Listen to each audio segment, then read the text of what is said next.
Nous vous proposons une conférence qui s'adresse à vous, dirigeants, gérants, professionnels indépendants. Et c'est Monsieur André Fontaine, accompagne les professionnels pour leur protection au quotidien et pour la gestion de leurs sinistres. On peut bien évidemment l'applaudir chaleureusement grâce à son expérience, ses connaissances en tant qu'agent d'assurance, mais également en tant que juge au tribunal des prud'hommes du Havre et intervenant en licence assurance à la fac de droit de Rouen. Quels sont les risques juridiques et sociaux que vous encourez? Êtes-vous suffisamment protégé individuellement et collectivement pour y faire face? Quelles solutions existent pour vous éviter des mauvais procès, des amendes et même des condamnations pénales? Eh bien, c'est André qui va répondre à ces questions. On peut encore l'applaudir d'ailleurs chaleureusement. Merci André. Merci Olivier.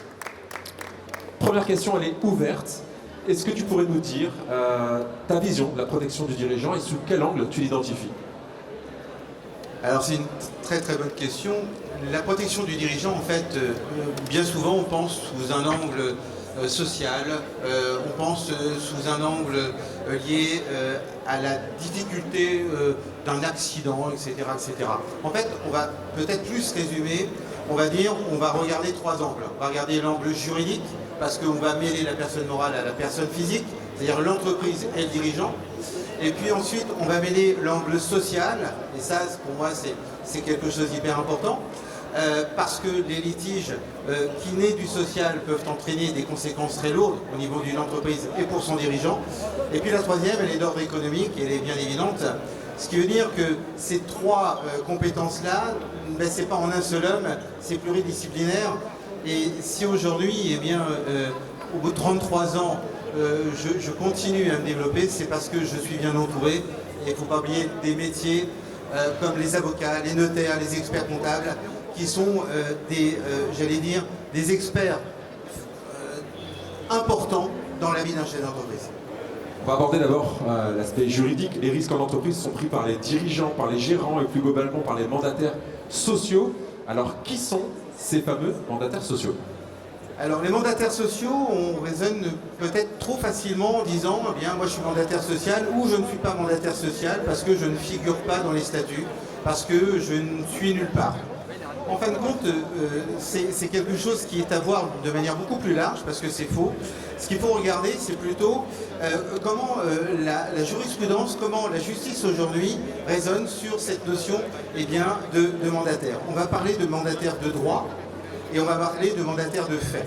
Et donc, les mandataires de droit, les mandataires de fait, c'est quoi? Mandataire de droit, eh bien, c'est le président du conseil d'administration, c'est le gérant, le co-gérant.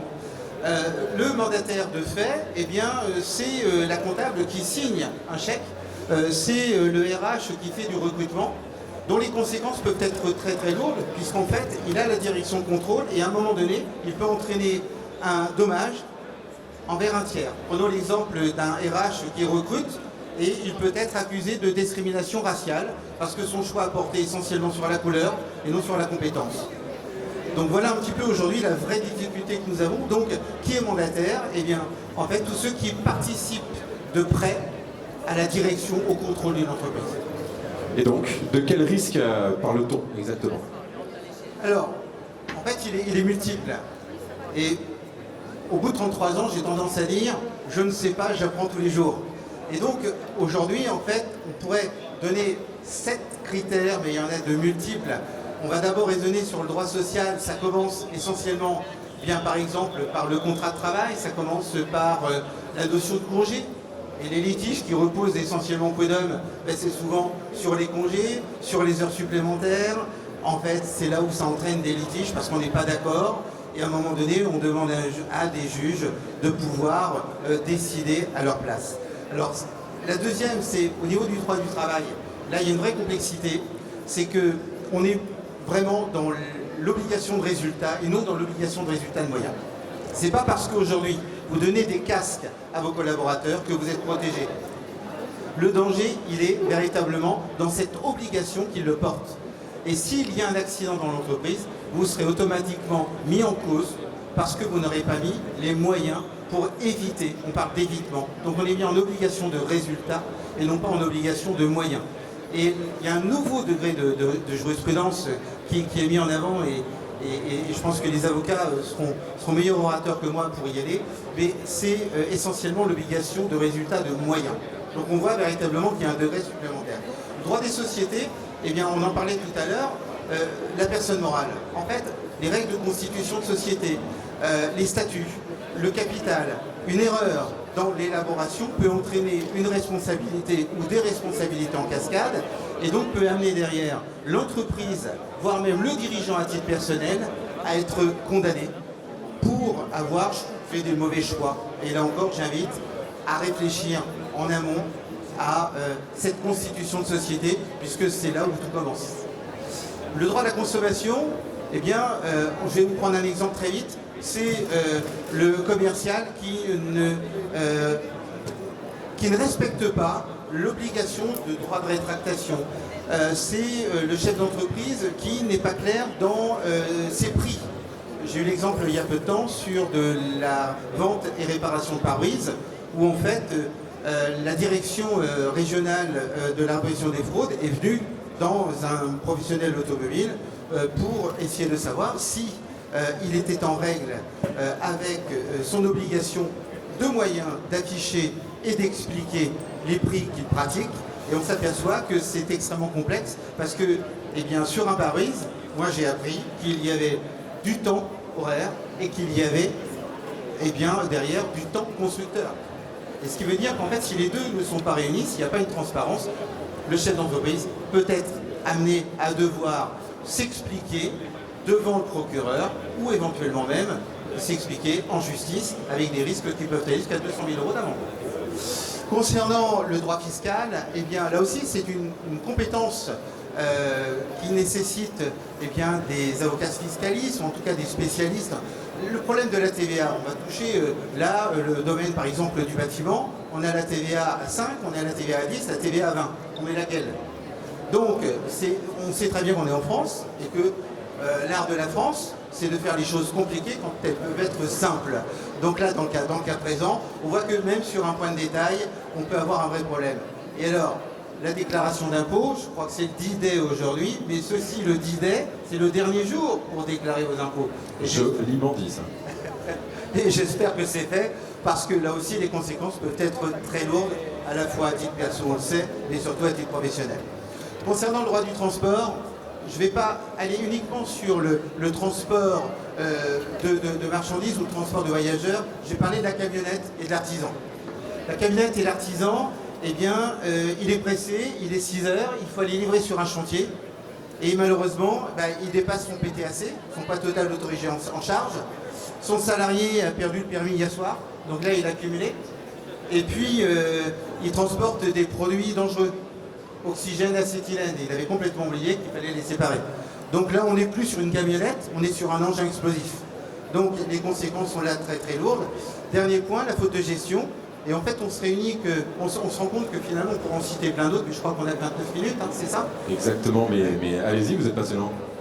Alors, la faute de gestion, eh bien, elle réunit finalement les 6, les 7 cas que l'on peut voir. On peut dire, on pourrait mettre des étages au niveau de la fusée, c'est un peu ça. La faute de gestion, la faute séparable, la faute non séparable, c'est quoi? C'est le chef de... Allez, je vais vous citer 2 exemples. 2007, vous avez une infirmière qui libère sa patiente de ses dernières souffrances. Et l'hôpital est appelé en responsabilité par les héritiers, et l'hôpital de Rennes dit « Ah ben non, ça ne fait pas partie du contrat de travail ». Donc cette infirmière a été appelée à titre personnel pour avoir euthanasié sa victime. Je vais vous citer un autre exemple, c'est 2008, vous voyez, ça suit un peu, c'est du côté de Lille. Et là, vous avez donc une comptable, une chef comptable, qui se retrouve au mois de juillet toute seule. Le dirigeant est en vacances, le directeur général est en vacances, le directeur technique est en vacances, et puis elle reçoit un candidat pour un poste de manutention dans l'entreprise. Et puis elle dit non, ça ne correspond pas, j'en veux pas. La personne renvoie un CV la semaine d'après avec un autre nom, un autre prénom et une autre photo. Elle le reçoit. Il l'a attaqué pour discrimination raciale. Et il a porté essentiellement la difficulté sur le choix de la comptable, sur uniquement des principes personnels et non véritablement des critères qui sont retenus, qui sont retenables, qui sont acceptables. Et là, dans le cas présent, nous sommes aussi dans le cas d'une faute détachée. André, juge, je t'interromps une petite seconde pour que tu viennes de ce côté-là. Tu préfères? Alors c'est pas pour moi, très honnêtement, c'est plus pour la captation vidéo. Donc si tu peux revenir un petit peu par là, alors désolé de te demander ça. On passe à la question suivante. Est-ce que toi, de ton côté, tu as constaté un exemple, ou tu aurais un exemple de situation délicate que tu aurais géré ou constaté dans ta carrière qui illustrerait un risque à première vue banal ayant entraîné des conséquences pour le gérant d'une entreprise, par exemple, et comment tu l'as solutionné ce problème? Là, il nous faut 2 heures, 3 heures, parce qu'en 3 aura pas. ans, j'en ai plein. Donc, et tu vas pas vouloir. Donc, en fait... c'est pas que je ne veux pas, c'est qu'après, il y a d'autres personnes à faire, sinon ce serait un vrai plaisir. ça sera une très très bonne chose. Et après, on va parler de Ferrari. Exactement. Alors, là, c'est un des exemples qui vient à l'esprit. C'est une société dans le bâtiment qui, en fait, travaille avec des échafaudages. Et c'est vrai que... Ah, je retourne de l'autre côté, c'est mieux. Voilà. Et donc, il travaille sur l'échafaudage. Et en fin de journée, tout le monde s'en va. Et un des salariés s'aperçoit qu'il a laissé son téléphone au-dessus de l'échafaudage. Donc, il n'allait pas remettre son casque, ses bottes de sécurité, son harnais, etc., etc. Il y a maman qui l'attend. Et donc, il va se faire disputer. Donc, il remonte sur l'échafaudage. Il va chercher son téléphone. Il bascule, il tombe sur la tête, traumatisme crânien. Le dirigeant d'entreprise n'est pas là, on l'appelle. Qui l'appelle? La police ou les gendarmes. Et là, c'était entre autres la police. Et que dit la police? Monsieur, vos papiers. Et elle dit, attendez, qu'est-ce qui s'est passé? Et le problème, c'est qu'on a commencé à rechercher le dirigeant sur le fait que, oui, il y avait un casque, il y avait un harnais, il y avait des bottes, mais il ne les portait pas. Le salarié ne les portait pas. Et le salarié avait beau dire, attendez, j'ai un super patron, il est gentil, etc., etc.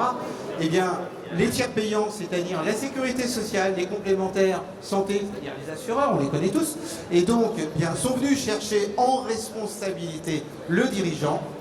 Et on a eu chose, c'est que c'est uniquement l'entreprise, cette fois-ci, qui a été appelée en responsabilité.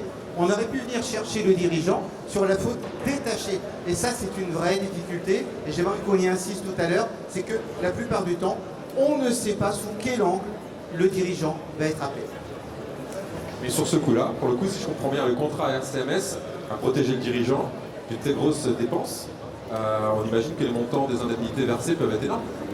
Alors, il est bien évident que je n'ai pas assisté à l'opération, je n'ai pas donc derrière assisté au déploiement, etc., etc. Mon rôle, c'était vraiment de trouver les moyens à travers le contrat RCMS pour pouvoir à la fois défendre le dirigeant d'entreprise, mais surtout l'accompagner parce que c'est traumatisant que de se retrouver accusé d'avoir provoqué un accident à un de ses collaborateurs. Et j'en sais quelque chose, mes collaborateurs, c'est la prunelle de mes yeux. Il ne faut pas y toucher. Et donc, si on me reproche à un moment donné quelque chose, eh bien, je vais plutôt dire, mais attendez, je ne comprends pas. Et donc là, dans le cas présent, il était urgent de prendre un avocat spécialisé et surtout derrière, de se faire accompagner au niveau de l'expertise médicale, parce que je crois que derrière, il ne faut pas non plus regarder uniquement l'aspect indemnisation. Il faut regarder véritablement l'aspect fait, moyen, procédure. C'est-à-dire, mais qu'est-ce qui s'est passé réellement? Est-ce que les moyens ont été mis en œuvre? Est-ce que derrière, je suis responsable? Et donc, on a accompagné, on a pris, malheureusement, pour le chef d'entreprise, une responsabilité au civil de l'ordre de 50 000 €. Nous avons payé au titre de la RCMS, puisque dans le volet RCMS, il y avait un volet RC. On aurait pu très bien prendre la RC de l'entreprise sur la faute inexcusable. Ok, et justement, à qui conseillez-vous de souscrire ce contrat et combien coûte ce contrat dans votre structure? Y a-t-il des conditions d'éligibilité? À partir du moment où on dirige une entreprise, c'est pas une question de taille. À partir du moment où, j'allais dire, on est en mouvement, eh bien, automatiquement on prend des risques. C'est-à-dire que quelqu'un qui est statique aujourd'hui, quelqu'un qui ne fait rien, il ne va peut-être pas lui arriver grand-chose, à part une tuile qui va tomber. Et puis on ira peut-être rechercher la responsabilité du couvreur. Mais là, le problème, c'est qu'un chef d'entreprise, qu'il soit entreprise individuelle, qu'il soit SA, SAS ou SARL, aujourd'hui, le problème, c'est pas la taille. Le contrat d'assurance, lui, va s'appliquer par rapport aux spécificités de l'entreprise. Combien de salariés, le métier, etc., etc. Et là, la prime d'assurance va finalement être en cohésion avec le risque de l'entreprise. Mais tous les chefs d'entreprise d'aujourd'hui doivent s'assurer déjà d'une part en responsabilité civile, exploitation et surtout sur le volet faute inexcusable parce que c'est une garantie accessoire et non obligatoire. Et ensuite de prendre le volet RC mandataire social parce qu'on ne sait pas si on ne va pas le chercher à titre personnel comme cette malheureuse infirmière. On connaît déjà le contrat de protection juridique pour les entreprises. Est-ce qu'il y a une réelle différence avec la RCMS? Les deux contrats, voire les trois contrats, en fait, sont complémentaires, que ce soit la RC, la RCMS ou la protection juridique générale. Et on va même trouver un volet défense et recours dans le volet RC ou RCMS, mais je vais la faire simple. En fait, la difficulté aujourd'hui, comme je disais, c'est que quand un chef d'entreprise est mis en cause, il ne sait pas, à un moment donné, sous quel angle on va l'attaquer, qu'est-ce qu'on va lui reprocher exactement. Et même quelquefois, quand il va être auditionné, on va lui dire ce qui se passe. Et donc, la partie la plus importante, c'est d'être accompagné. Et là, le contrat protection juridique générale a tout son sens. Car en fait, on ne se pose pas la question de savoir si la garantie est acquise. Le contrat protection juridique générale, c'est une protection juridique. Donc, avocat, expert, et donc on peut mettre les moyens en œuvre derrière pour pouvoir essayer de comprendre, écouter, et puis après, mobiliser les bonnes garanties. Alors, merci déjà pour toutes ces informations. En tant que juge au tribunal des prud'hommes, est-ce que vous auriez un conseil à adresser à nos dirigeants ici, qui ont des salariés, qui sont donc susceptibles un jour d'être convoqués? Alors ça fait un petit peu plus de 6 ans, 7 ans maintenant que je suis juge, et j'aime bien le mot conseiller prud'homal, et je me dis chaque matin j'apprends. Je pense qu'il vaut mieux un mauvais arrangement qu'un bon procès. Moi, ce que je vois aussi, c'est qu'il y a 2 étages au niveau des prud'hommes. Il y a le bureau de conciliation et d'orientation, et il y a le bureau de jugement. Bureau de conciliation veut tout dire. Donc ce qui veut dire qu'avant d'aller au prud'homme, il y a aussi de la communication, il y a aussi des moyens à mettre en œuvre au niveau de l'entreprise. Et là aussi, les contrats d'assurance peuvent servir à un titre préventif. Parce qu'en fait, il y a un gros travail à faire en anticipation. Et à quoi ça sert aujourd'hui d'attendre, d'avoir une querelle, c'est-à-dire que est-ce qu'il faut attendre finalement d'engager une instance en divorce pour essayer de solutionner les problématiques liées aux enfants? Je dirais de ne pas salir le passé. Donc là, dans le cas présent, eh bien, si j'ai un conseil vraiment à donner, c'est de bien s'accompagner au départ. Un contrat de travail, ça ne s'écrit pas comme ça à la légère, ce n'est pas une lettre à Élise, c'est véritablement des obligations de moyens et de résultats qui sont à notifier à l'intérieur. Il y a des règles aussi en matière de confidentialité, il y a aussi des règles en matière de gestion sociale, les heures supplémentaires, ça se discute tous les mois, pas au bout de 2 ans. D'accord. Alors, je vois que l'heure tourne, il est déjà 10h25 et on a encore pas mal de... C'est toi qui es bavard, c'est pas moi. C'est bon, oui, je le sais, c'est mon principal défaut, André, tu le sais. On va aborder le volet social, la protection notamment sociale personnelle du dirigeant, donc pour ainsi dire la sécurité sociale du professionnel indépendant. Après, on parlera de l'aspect financier. Concernant la protection sociale, on connaît aujourd'hui les avantages du système français pour les salariés, mais pour les dirigeants indépendants, qu'en est-il? Alors, il y avait encore, il y a quelques mois, quelques années de cela, une vraie différence entre ce que j'appelle vulgairement le TNS, travailleur non salarié, et le salarié. Aujourd'hui, un dirigeant peut être salarié. Il peut être salarié de son entreprise au niveau d'une SAS, d'une SA. Donc, il a finalement un contrat de travail. Un gérant d'entreprise, eh bien lui, derrière, il a j'allais dire, il n'a rien, mais il a une couverture obligatoire de par son régime, puisqu'aujourd'hui les 2 régimes ont été regroupés. La difficulté, elle n'est pas là. La difficulté, elle est véritablement, c'est les conséquences que peuvent avoir un arrêt de travail à titre personnel et au titre de l'entreprise. C'est-à-dire qu'à titre individuel, aujourd'hui, ce que le dirigeant ne voit pas, c'est que finalement, ce qu'il gagne tous les mois, ce n'est pas obligatoirement derrière ce qu'il va perdre en cas d'arrêt de travail. Et donc il peut y avoir 2 impacts. Il peut y avoir finalement son incapacité temporaire, peut entraîner aussi une incapacité temporaire d'activité pour l'entreprise. Imaginez simplement le boulanger qui demain matin ne peut pas faire son pain parce qu'il s'est cassé une jambe et il est hospitalisé. Eh bien, en fait, il est évident que sa perte de revenus, elle n'est pas ce qu'il prend tous les mois. Elle est véritablement sa perte de chiffre d'affaires dans sa globalité. Et donc, c'est là où finalement il y a un gros écart entre la vision prévoyance du dirigeant et la vision prévoyance du salarié. Les professionnels indépendants doivent protéger aussi les revenus de son foyer et l'assurance paraît donc indispensable. Le dirigeant a un rôle clé dans l'entreprise, donc son absence peut aussi générer une perte de chiffre d'affaires dans la structure. Bien sûr, c'est-à-dire qu'aujourd'hui, on peut très bien aussi raisonner sur la notion d'homme clé. Parce que la notion d'homme clé, en fait, c'est l'incidence que ça peut avoir. Simplement, une histoire tragique, il y a à peu près 15 ans de cela, c'est le vol Air France Rio de Janeiro, Paris. Effectivement, dramatique comme exemple. Et donc une entreprise avec tout son staff, une entreprise de Sud-Ouest qui était spécialisée dans l'aérospatial, ils avaient emmené tous leurs collaborateurs au Brésil pour faire un séminaire, une petite fête. Ils ne sont pas revenus. L'entreprise a fermé. Les conséquences sont très lourdes aussi pour l'aspect successoral. Parce que, imaginez aujourd'hui fermer une entreprise, ça coûte très cher. Ça veut dire qu'il faut calculer sous l'angle économique, sous l'angle fiscal, sous l'angle social, et ensuite, sous un angle, j'allais dire, droit des sociétés, tout a un coût.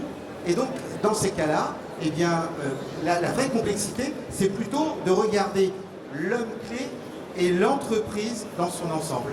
Et là, on ne va pas s'arrêter qu'aux dirigeants, mais on peut s'intéresser aussi aux dirigeants de fait, ou en tout cas l'homme clé en général. Je voudrais qu'on aborde également la retraite du dirigeant. Comment cela se passe quand le dirigeant arrive à l'âge de la retraite? Que se passe-t-il pour lui? Quand un dirigeant part à la retraite, déjà d'une part, sa vraie difficulté, c'est de dire mince, mon entreprise n'est pas si facile à vendre que ça. C'est un peu comme une maison, quand vous êtes pressé de la vendre. Moi, j'appelle ça du non liquide. Donc si vous devez la vendre du jour au lendemain, il faut la brader.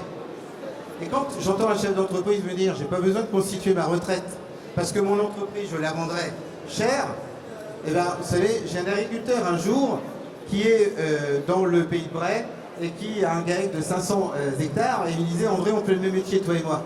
Il me dit tu sais, moi mon blé, on me dit toujours il est beau, mais moi tant qu'il n'est pas coupé, tant qu'il n'est pas pesé et tant qu'il n'est pas payé, c'est pas un bon blé. Et donc en fait, la difficulté aujourd'hui au niveau de la retraite, c'est plutôt de se poser et de se dire quels sont les capitaux, quels sont les moyens véritablement que j'ai mis en œuvre pour avoir la retraite que j'ai souhaitée. Et là, on s'aperçoit que ça soit un professionnel libéral, un artisan, un commerçant, un chef d'entreprise, mais même un chef de famille, les montants ne sont pas les mêmes. Tout dépend véritablement des besoins. Certains mangent une baguette et d'autres mangent un pain de 4 livres. Moi, j'aime bien les pains de 4 livres. Voilà. Et le contrat PER retraite est donc un nouveau dispositif très avantageux dont peuvent bénéficier les professionnels indépendants. Et son fonctionnement est le même, peu importe le statut juridique de l'entreprise. Est-ce que c'est le même fonctionnement? Je dirais que autant je critique l'administration française pour beaucoup de choses, là j'ai envie de dire bravo, chapeau bas, parce que le PER, le plan d'épargne retraite, est vraiment aujourd'hui une réponse à l'ensemble des Français dans le cadre de la préparation de leur retraite. Pourquoi?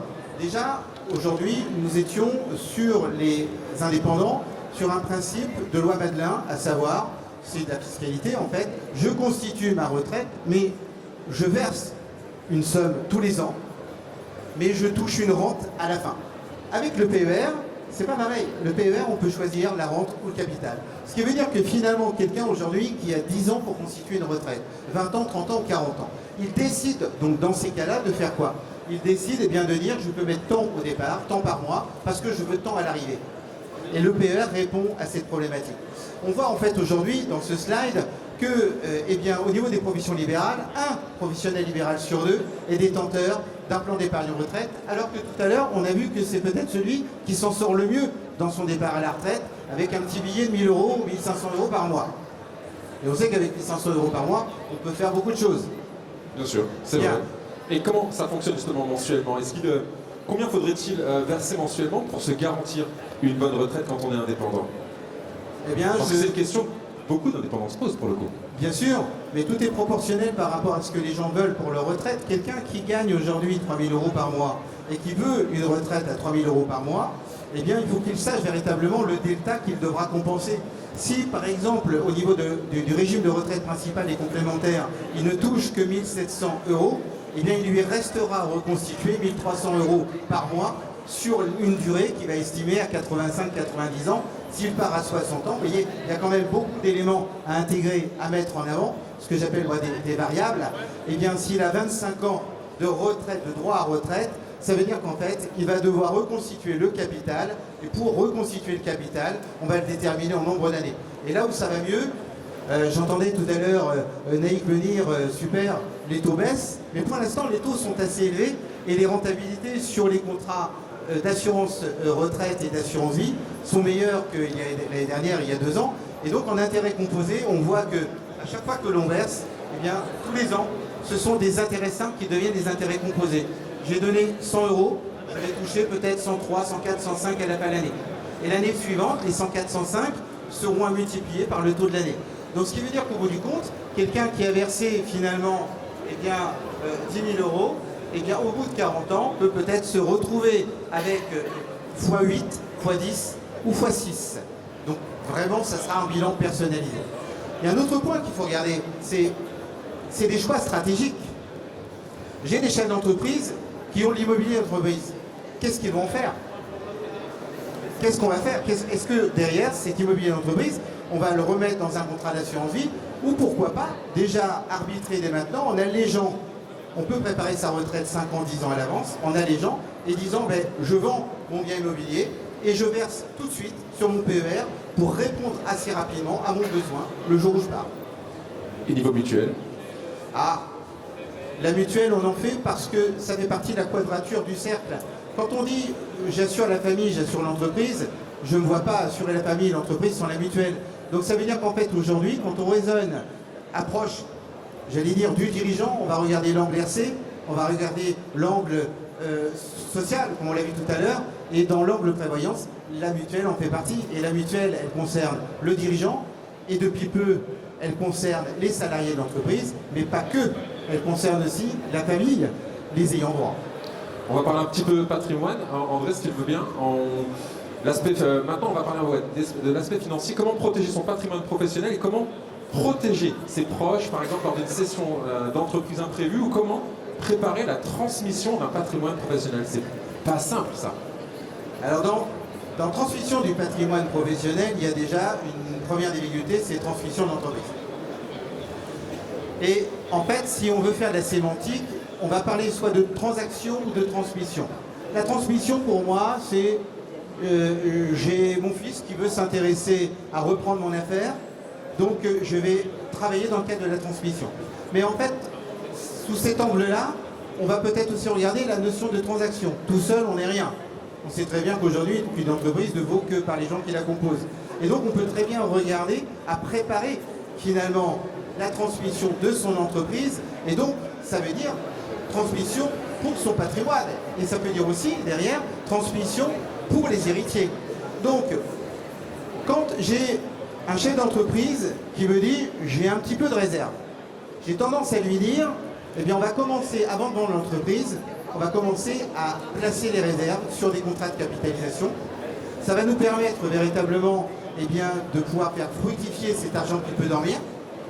Et puis d'autre part, ça peut nous permettre aussi de préparer l'avenir. Parce que si demain je vends mon entreprise, je peux la vendre soit sous forme de part, ou soit je peux la vendre sous forme eh bien, d'un fonds de commerce.